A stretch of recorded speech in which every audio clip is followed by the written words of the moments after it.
Good morning. Dr.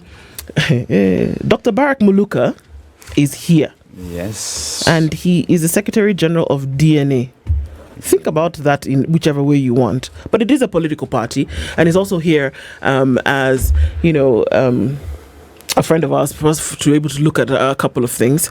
And Professor Alfred Omenya is also here with us this morning. Good morning, Prof. Good morning. How are you doing? Very well. Uh-huh. Yeah. Karibu sana. I think this is a place to be at this hour. At this hour? Yes. Now. We're going to get into a couple of things this morning necessary for us to do. Every day we are met with situations that essentially form the future, whether we're looking at it in a political sphere or whether you're looking at it in a social justice sphere or within the boundaries of the country, of course, and beyond. So those are the conversations that we have today. But Asata wants to take you to Morocco. Yes. Wow. And I think when you talk about Morocco, let's just go straight to the latest part of history. They're the winners of CHAN. Yes. You know, they were crowned on Sunday. Unfortunately. Right? Wow. Beautiful part of history. But with that, let's just remember that Kenya beat them. you know? You're going to just make the championship about you. Oh, yes. But did not win. But let's go to the proverbs that we get from beating somebody doesn't guarantee a win. At least they beat Tanzania. Oh, yes. Yes, we beat them, but Tanzania were beaten by them. There was no way Tanzania would beat Morocco. Only Kenyans could. If you beat the champions, you are the champion. But it depends on when you beat them. It doesn't matter. All right, let's get the proverb, right?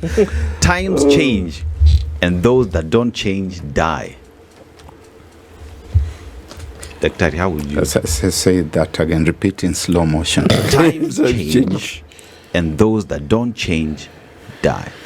You know, that is a fallacy because nothing really changes.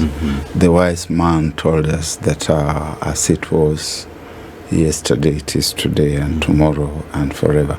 Nothing changes. The alphabet of the of life is marble constant, as William Shakespeare would say. It's just the guises that look a little different, but fundamentally nothing changes, absolutely, and nothing really dies. So that's a fallacy from Morocco. That's why when Harambee Stars beats them, then they go on to imagine that they are now the champions. Nothing changes. Careful, Barrack. Your patriotism is showing. We beat them, and we are the champions. All right. Such a philosophical interpretation. A fallacy. Prof, how would you interpret it? Yes. I think time changes, and I think those who don't change actually die. But whether you change or not, you still die. I think that would be my die anyway. So nothing changes. That would be my addition there.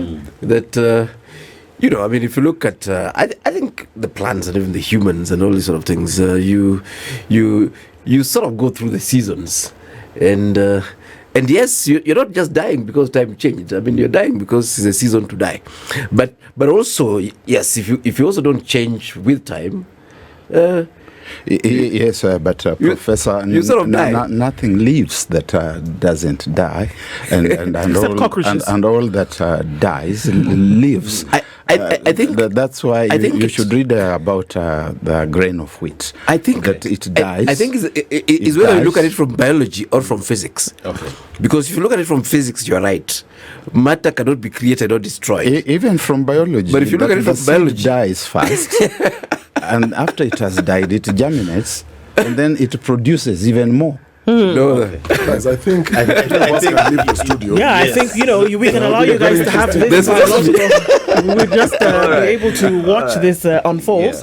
But the Moroccans are always confusing us. We beat them and you don't win. I mean, perhaps people die and leave. The interpretation of this proverb is that Kenyans are happy that the Moroccans were beaten by them at some point. On a day like this, a year ago, we were fed to what? We were fed the crumbs of what would become a meal that was served at the table, of what a broad-based government would be. And 365 years later, days later, I don't know that we would be here after 365 years, but all right, 365 days later, the questions abound in terms of, okay, what we were served on the table, has it actually achieved the objectives that we were told it would? There was a 10-point agenda, essentially, that was drawn up. And that was presented to Kenyans. And they said, you know what, guys? Us coming together, these are the things that we are. There is the what, there is the when, there is the why, there is the where, and then there is the how. And who. And who. Correct. So in this case, we can clear out the who. Right. We know the who in the story. Correct. We know the what in the story. Right. We know the when. Right. And what else is The there? where, we know the where. The where we know. Right. The how we know. The question is the why. Yes. Why did, and this is a headline today, why did Ruto and Raila organize parallel meetings to save a governor? Just as a classic example, one of the issues that is coming out is their concerns that the broad-based government critics within that structure, and when I talk about structure, is ODM and also UDA, who are dissatisfied, who don't recognize these arrangements, they could end up derailing the reasons why this came to be in the first place. Correct. But really, because you, Prof, talked about politics. Right. And I also hear Dr. Muluka talking about politics. What's the politics in this story? Let me just. I'll still insist on going back to my need or analogy or thesis exactly of politics versus governance. And where they joined at the hip in terms of trying to elucidate or even attempt to clarify this matter. I would let me use corporate space. You see, corporations, businesses are governed by rules, by systems, by processes, and they're laid. Some are internal, some are external to the organizations, like government requirements and so on. So yes, I'm running this firm, and I employ a young man who is a son of my client, who's a billionaire. The young man is sort of clueless, that doesn't even know what exactly we do. But then his father said that, can you take the young man? And I had no choice to take the young man because the dad gives us big business. That is politics. So this guy comes to the office, he's clueless, but he can always walk to the CEO's office and say, no, I think we should do that this way. We should do that project there. I think we should drop this one. And, if you don't listen to him, he can tell his dad in the evening that that guy that you took me to is a bad fellow, so let's remove our business. So what do? You sort of accommodate this individual, but and that really is politics. Now, of course, there are two types of CEOs. There'll be the stupid CEO who then accepts everything this little boy tells him. He says, let's go bomb this place, you bomb it, because, the guy's giving you business. Let's employ 100 slay queens, so that the temperature of the office is right. And you actually do it and says, why bother with doing your returns? My dad knows people, and you do it. What you'll do is that you'll end up crashing the organization. Yeah. So you see, you have to navigate, because the governance part of it is now those rules and the regulations and decisions of boards and so on that must be implemented by the CEO. You need to get these young men and tell them, okay, fine, how about we go for holiday? I can give you a very good treat. Of course, the sacrifice you're making is that you'll be away for a week. But meanwhile, the organization is running as it should be. The accountant is doing returns and so on. Tell him, okay, fine, I know your dad doesn't like this guy, but guess what I've done? I've picked my most dislikable member of staff to work on the project. That's how you balance now politics with governance. So you're not breaking fundamental laws or regulations, and at the same time you're accommodating interests. Now, to come to Sakaja's issue, and that's a big problem with broad-based government, and I couldn't agree more with my brother Barrack here. In fact, basically, that the guys, they have met, they actually know how the Nairobi government is meant to work. How do they know? Barrack has it here in his black book. It says exactly how it should happen. It says exactly what MCAs are meant to do. It says exactly how they're meant to have those particular processes in place and so on. That is like the cooperation. The systems, the rules, the laws, the regulations, the processes, that then govern institutions. Nairobi County has all those things. But then what do? They agree with the young boy that fine, let us shoot down this thing. Because my dad is a big man. That is exactly what's happening. Where the boy runs with dad. This particular Professor, I'm waiting for the Slay Queen part in this conversation. I'm landing my point. Mm-hmm. So you see, there's absolutely no provision for the MCAs to exercise, their mandate in Karen or in Ruto's place and so on. That isn't. They can sort of canvass as far as politics are concerned. But what they should be asking themselves that what instruments do they actually have to manage Nairobi City County? But you see, what they're doing is saying, okay, fine, we shall not follow any of those processes. What we shall do, regardless of whether we actually had good reasons or not, what we shall do, we shall talk to our father. And whatever our father says, we shall do. And that is basically, and that is said every day. It's not just by the Nairobi MCS. This is said by people who I used to suspect had brains. But in fact, they don't. Now I can confirm. People who say, if Baba says, go left, you say left. If Baba says jump, you ask how high. And the same with the Ruto UDA guys. Ideally what we should be saying is that if Baba says go left, Baba is so wise, maybe the constitution also says go left. So we shall confirm and indeed go left. If Baba says jump, maybe the legislation says jump. We shall check and then jump. Otherwise we get into this stupidity where, if Baba could be saying some things because he's unwell. Mm-hmm. Yeah. And instead of getting Baba treatment, following what he's saying. We are following what he says. So, and that's the problem. So which then brings us to a point where if you look at how broad-based government came into place, it's because Kenyans went to the streets to say enough is enough.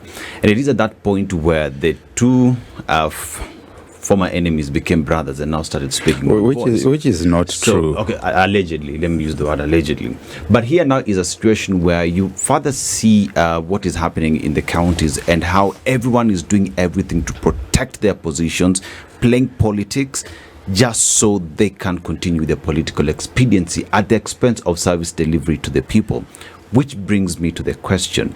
If you see all these moves on the chessboard being made, is there any idea that it is for the betterment of the people of Kenya, or is it for them to protect their positions, their political space? Okay, I hope I can pick up the various strands of this rope and the multiple barrels and come up with something sensible. First, government and governance operates within lawful instruments. Correct. Instruments. And the instrument number one is the Constitution. And that instrument sits up and above all other instruments. And to the extent that any other instrument, be it a statutory law, be it a regulation, be it a law that has been enacted in a county assembly, is illegal to the extent that it is inconsistent with the mother law, which is the Constitution. And so to that extent, even any behavior or any action or any directive or decree or activity that digresses from the Constitution as the mother law is illegal, and it cannot be intended for the good of the people. because this law, together with all its children, with all its offspring, have taken into account what needs to be done, how it needs to be done, why Dennis Okari it needs to be done, when it should be done, and by whom. For the people and not for the individuals. Now, when we talk about these two musketeers, what they are doing is basically saving one of their own. Saving one of their own in the sense that, to use from a professor, running. If there's a night runner in the village, and that night runner is discovered to be so and so's child, the possibility is there that the father is actually the master night runner. So if you're going to touch this night runner youth, you have to go through the whole gamut, through the whole process, and get to where it began, where the buck stops. So if you are going to begin unearthing things in Nairobi County, in the county government of Nairobi, my goodness, you do not know where they are going to end. Right. And so we will tell you that you are opening the Pandora box. Correct. And the Pandora box shall not be opened, because what lies at the base of the Pandora box is explosive. And that is where this whole Sakaja saga, Sakaja saga.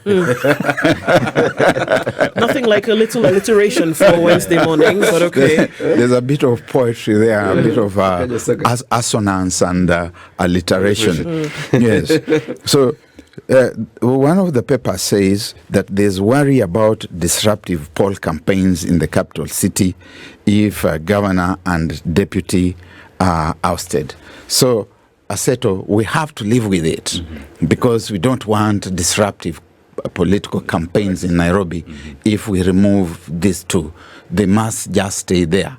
Where is the interest of the people on the weighing scales of democratic and responsible governance? That there's fear of a showdown with former DP Rigathi Gachagua in a by-election and the impact that could have on 2027. That there are concerns about broad-based government critics exploiting ouster to plot to derail the Unity Pact. The campaigns are already there, and they're being led by people like Edwin Sifuna, people like Babu Owino, people like Caleb Amisi, who are inside. Correct. And if they are inside and they are coming outside and they are telling us that inside is rotten, they must know what they are talking about. We have said on this show time and again that when turtle comes out of the sea to tell us that crocodile is unwell, turtle knows what he is talking about. So crocodile is unwell. And crocodile, the two crocodiles in the broad-based conspiracy know very well that if you start digging up the reality in the city, county of Nairobi, you are going to touch the untouchables. So let me and ask the you. same obtains to other counties. Now, before this, on Sunday, just 2-3 days ago, the MCAs, the members of the county assembly, were very sure. Correct.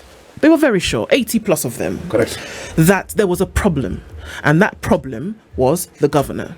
Correct. That there were certain things that he had not achieved according to just not promise, but demand of duty that had not been done. But somehow, by Wednesday, an apology was accepted, and the promise of future engagement was then enough to overturn a previous position where the only solution was that this man has got to go. Is it possible that a change of mind would have occurred by 5 hours of an apology and a promise? I think what is interesting is that it's not a change of mind per se. You know, mind tends to be, it tends to be based on individuals. Is a change of mind of an entire population You know, the 80-something, 90% of them. And you see, of course, what you're reading here in terms of the disruption is quite interesting, because for Nairobi, Nairobi has had a governor removed before anyway. Yes. And there was no deputy when the governor was being removed. So we even have president, and the city ran and until election. And so we even have a perhaps case. it ran far better than it has ever run. Yeah. So you know what I like with this group that Barrack refers to as crocodiles, is that they also have very short memory, and they're able to just tell lies to the populace straight on their face, that, you know, something terrible would happen, like pestilence would happen if Nairobi has no governor or deputy. The truth of the matter is Nairobi has, at a particular point in time, didn't have an elected governor and deputy, and the city ran. Yeah, but they're able to convince us, because again we have this mass suspension of our brains, mass stupidity. Exactly, that is what it is. That, guys, I mean, these people must stay. They have to stay, because something terrible that you cannot even fathom would happen if they didn't. And in fact, that's the basis of broad-based government. You remember a very senior crocodile in the country was saying, what Ruto leaves, and then what happens? What happens is in the black book here. And people are reading it. And he's telling you, just imagine. I mean, terrible things would happen. You know, Kenya might actually be disbanded as a country. It might disappear from the face of the earth. The gods might come and take us away. And, you know, terrible things that you can't imagine. So really, this man must stay, because we have no idea what bad things would actually happen to the country. In fact, we don't even know what to do as a country. The point is that we do know. And that is a fallacy that the politicians are pushing. They're so lazy that even after coming in to basically do what we don't expect of in governance, you know, coming in to basically bastardize processes and procedures and rules and regulations and so on. They don't even have time to come and justify those and say, okay, fine, you know, the law says this, but we are interpreting it this way. But was it a justification now, Prof? Because this is the thing, and this is where we are. Right. The Kenyans keep being fed this position that members of the county assembly, whether it is at that level, or members of parliament, or, you know, will seek for impeachment of an individual on certain issues. And you said, Barrack, that the where, what, when, why, who is for the people. But is it though? No. Was these reasons, I think there were 8 of them, that members of the county assembly brought and said, based on this, we will ask for an impeachment of the governor? But is it really that? Was it really those issues? Or was it seeking for attention? Was it seeking for a position? Because if it were that the people were the end of the priority, it would have not been so easy to let it go by the end of Tuesday afternoon. But remember before, in fact, and again, we have impeachment records in this country, and again, you know, the titles are telling us the truth. We had a deputy president impeached successfully, and our leaders sacrificed and stayed, you know, in the depth of the night. Even invented some interesting insults to ensure that the impeachment was as spicy as it could be, and we thank them for that. But these same fellows just told us the other day when the president said that there were a bunch of corrupt individuals, they reappeared and said that, oh yeah, you know, you gave us 10 million and we did a dirty job for you. When people were against it, in fact, many said that. They said, we have passed bills for you that the people didn't like. We passed the housing bill that people didn't like. We impeached the deputy president for you. And now you're calling us corrupt? Of course, the problem was just being called corrupt. The issue was they were not disputing. Of course not. Yeah, because they did receive the money, really. I mean, they're not disputing. The only issue was that, yes, I stole for you, and you're calling me a thief. Of course, when I was stealing for you, I told the other guys that it was them. And this is the same. It is exactly the same. That we have members of county assembly. In fact, I vote in this county. I'm representing this county, and this is one of the things I'm interested in, the overall governance of this country. Of course, there wasn't even any kamkunji to discuss the misdeeds of the governor, and I think there's a problem that we have situations where these sort of very heavy things that our leaders are meant to be doing on our behalf, number one, are not done on our behalf. They do them for their own ulterior motives. But having said that, you see, in this particular instance, you could actually have a thief saying that no, that guy there has stolen your things, and even you check and agree that yes, this fellow has stolen my things, and then he goes after that particular thief, which is really what's happening in Nairobi County. So our governor is there, and I'm telling you, a lot of us Nairobians would be very happy to impeach him without even these members of parliament. But the members of parliament themselves, the members of county assembly are pushing the impeachment without reference to us, who also actually want the fellow to go, and they change their minds similarly, without necessarily consulting anybody. Well, they've said the impeachment has not been withdrawn. What they have agreed is they're giving him time so that he can fix the issues. That's they're giving him time to raise money in semantics, so that he can buy them off. Professor, I have the conch. I've given it to you, Brother Barrack. Yeah, I've got the conch.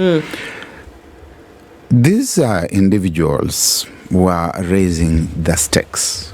Correct. To just address the question squarely. They were raising the stakes. The opportunities within the county government of Nairobi, and there are opportunities in other county governments, there are opportunities around parliament, there are opportunities in the national government. And sometimes when you are forgotten for too long, you have got to raise the stakes. None other than the president has told us that these people are not serving us. Right. He has told us that they are corrupt. And as Professor correctly says, they have been offended not because they are corrupt, but because they are being told that they are corrupt. On account of that, if you are forgotten for a while, you have got to raise the stakes, and then the owners of the baby will summon you, and you will be told. The Maverick, she's called the Maverick Aoko. You have to cut her a slack. She talked about these things 3 days ahead of their happening, that people had met somewhere, that certain figures had been floated, that those figures were going to change hands, and some portions were already doing that, and that this thing was going nowhere. Then we saw, of course, the good old Robert Alai, a bit of his former self, coming to the forefront and seeming to be leading the crusade. It's fine. They have accepted to give Governor Sakaja a fresh lease of life. That's fine. For a month. That's fine. Yes. You see, when we say of a certain linen that it is dirty, we really don't know how dirty it is until we put it in the wash. The dirt comes out in the wash. Correct. We look at the waters, Correct. and then we know just how dirty the linen is. As a Nairobian, I'm interested in knowing how dirty that linen is. And that linen requires to be put in the water. It requires immersion in the water so that we can see about these charges, these indictments against Governor Sakaja. They need to be brought out. The city county government needs even to discuss a motion, a motion, even if it's a motion of censure, so that we, the people of Nairobi, get to know what is happening, and we also get to understand who else. Because Sakaja, the governor of Nairobi County, is enjoying some leverage and is enjoying protection we must understand why he is being protected. As we talk about dirty lenience, so there is the aspect of dirty lenience in Nairobi County. There is the other lenience that has been thrown to the members of parliament on them receiving. But then again, you look at the lenience that starts from the top, and one looks and shudders, because then again, members of parliament are saying, fine, we voted for Finance Bill 2024 because you gave us money. We voted out the deputy president because you gave us money. So when you talk about the dirty linen, it starts from the top. Correct. And as we talk about cleaning the system in Nairobi County, one would say, let us drain the entire pond. Correct. And start afresh. Is that the position? And Nairobi was going to be a very good starting point. Correct. Because as one road leads to the other, this particular road was going to lead to other intersections and junctions, and we were going to find out who else is behind it. I'll just sum up with two things, because I know that the good Ndu is about to say what she does. Two things. One of the things, Professor, hold your peace, Prof. One of the things is that President William Ruto in 2023 was saying the cake is big enough. Yes. The cake is big enough to go around. In the same year, Mr. Raila Odinga was talking of something called inclusivity. Inclusivity. In other words, let all of us assemble around this cake that is very big, and then let us all have our portion. That is the broad-based government. It's broad-based illegality, broad-based chaos, broad-based conspiracy, broad-based impunity. I rest. If I was to ask you two gentlemen very quickly, as self-proclaimed prophets. No, we are not. I appoint. No, we are not. You must apologize and withdraw. I take the appointment.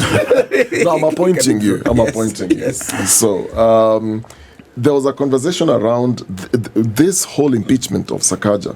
The argument, the politics, was that their claims that the motion was part of a broader plan by their opponents to wreck the unity pact between Dr. Ruto and Mr. Odinga, that there are people in both ODM and UDA who have not embraced the broad-based government and have always wanted to create rivalry and friction between the two parties. Some are being used by external forces, and in reference, there's also the former deputy president hand in all this. My last question is this center going to hold, or is it an illusion between these two that there's actually unity? Because already we are seeing a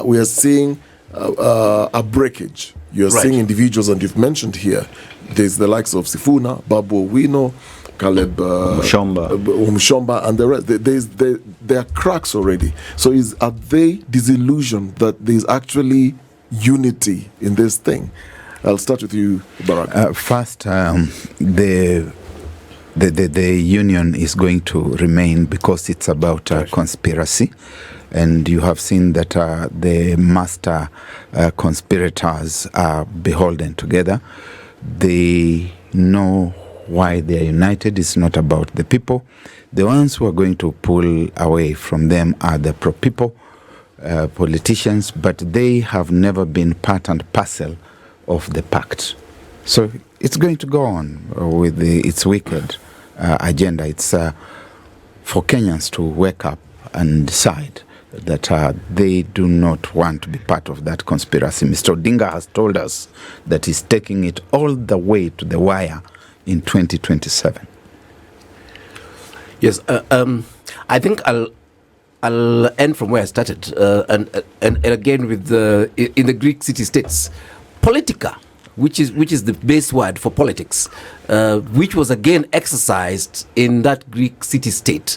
The end goal of politics, or politica then, was actually about status and resources within the political entity. Now, my second point is that the pact between Ruto and Raila are actually about those two. nothing changes, as my good friend Barrack said. The politicians and politics is still about pursuit. It's about who Of gets what, status why, where, and resources, and when. as it was when it was invented in the Greek city-states. Yes. So, to the extent that this unholy alliance enables the participants to access the two, they will stick together. Secondly, those who are not able to access the two, because we know eventually how you sustain that, will fall apart.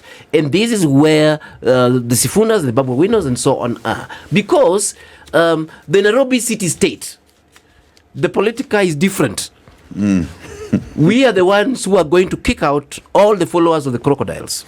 So if you're with them, you definitely will be kicked out, so that you will not be able to access the status and power. So all Nairobi politicians, and I'm warning them, all Nairobi politicians had better leave broad-based like yesterday, because Nairobians are going to ensure that there will be nowhere to access status and power in the next dispensation. So the wise ones, and of course they went to school, you can tell, the Babu winners, Yes. the Sifunas, and Their so on. misses. Their misses, they can already see that their eating cannot be sustained. In fact, they can only do it for 1 or 2 years. Then they'll get into political oblivion. But for the two crocodiles, it is in their interest to stick together, because already, in fact, they do have the power and status and resources To get it done. And the only thing they need to do is to see how long they'll cling there before the citizens of this country deny them the same. Thank you. Turtle has already said crocodile is sick. Professor Alfred Omenya, as well as Dr. Barrack Muluka, thank you for joining us this morning and looking into, what has come and what is to come. But today, Barrack took a lot of my time. So I'm very sorry. I think we we shall need a rematch. come another day and We need a rematch. Too much time. And we shall hand the conch. Come back. We shall hand the conch to you first and for longer. Exactly. Asante, Now sir. we're talking. Thank you both for being here at 2 minutes past 8. Good morning. This is the Situation Room, the only way to start your day.